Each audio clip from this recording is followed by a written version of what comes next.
Chicago public schools are trying to avoid that spike in cases. They're telling unvaccinated students to quarantine this week if they traveled out of state for Labor Day. Parents were told about this new policy just before the Labor Day weekend began. NBC5's Lisa Chavarria joins us now live from the Ashburn neighborhood. And Lisa, what exactly does this mean for students?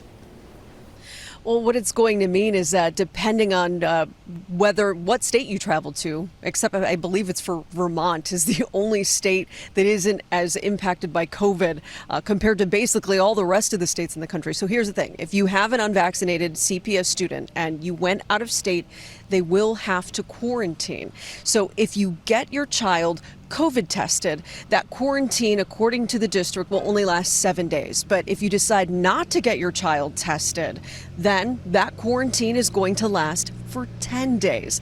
That is a new policy that CPS put into order Thursday night. So parents kind of found out about this pretty late. So initially the district told parents if their unvaccinated child tested negative for COVID after traveling out of state, they could come back to school today. But late Thursday night, the district abruptly changed its policy. Now, this didn't give parents a lot of time to weigh their options or in some cases change their plans. CPS says it's just following the guidelines from the CDC and the Chicago Department of Public Health. So again, unvaccinated students who traveled out of state, with the exception of Vermont, should not return to school today.